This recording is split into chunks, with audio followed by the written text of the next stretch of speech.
You've also written extensively about Enron. A lot of pundits, myself included, have said, oh, it's a Lehman moment. I thought about it. I'm like, no, it's not a Lehman moment. That was kind of a slower burn at first.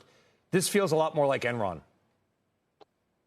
Well, Brian, I think the shock of how quickly this occurred feels like Enron. There's a difference, though, and of course, the liabilities could be in excess of Enron, as you pointed out, and almost on a par with the Lehman Brothers bankruptcy.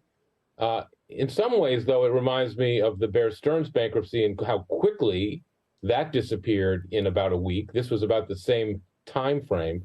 The difference that I would note with regard to Lehman, with Bear, and even Enron is, those were real companies, okay? Those were, U.S. domestically based companies with reputations that in some cases with Lehman Brothers went back 150 years. Bear Stearns had been around for 85 years. Thousands of employees. Thousands of employees. SEC filings, Brian. I mean, FTX. What's that? What's an SEC filing, Bill? Right, exactly. Among friends, what's an SEC filing? I think the Wall Street Journal made a very good point in its editorial this morning about the Fed's responsibility of this.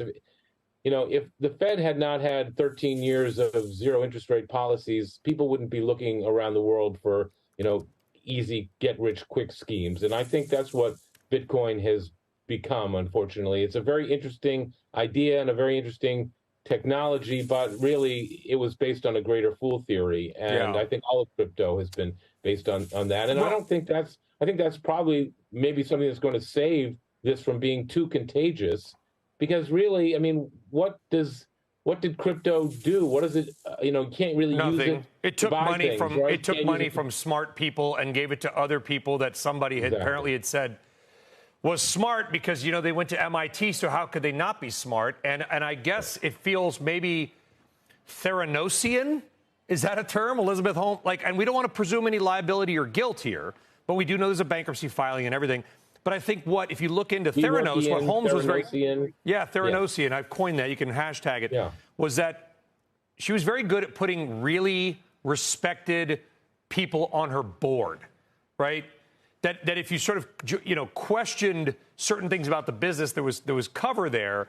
I think we're finding out that Bankman-Fried, whatever ends up happening, the FTX board had a former CFTC commissioner on it. He was a huge political donor. There were a lot of connections. You met Sam Bankman-Fried. You did a documentary on him. In your mind, Bill, is he some genius who just screwed up? Or is there something maybe more nefarious or socio-something about it?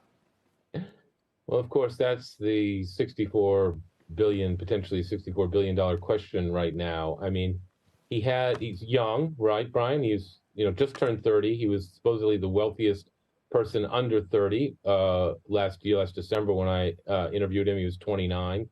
He's sort of has this naivete about him, but also, MIT graduate, as you pointed out. Both his parents are Stanford law professors.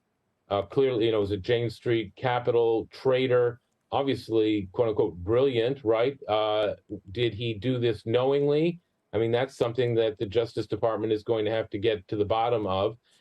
He was incredibly charming in his way, both with the media, with lobbyists in Washington. You're showing the Fortune cover story, which was just from last September, literally on the cover of Fortune, and, ask, is he the next Warren Buffett? I think we know the answer to that now.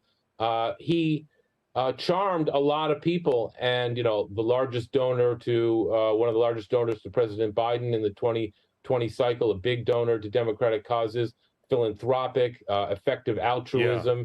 He was a very charming, engaging, entrancing guy, especially when he's the the wealthiest person under 30. So a lot of people were, I don't want to use the word conned, but that's sort of what it feels like. We'll have to see whether this was fraudulent or not, Brian.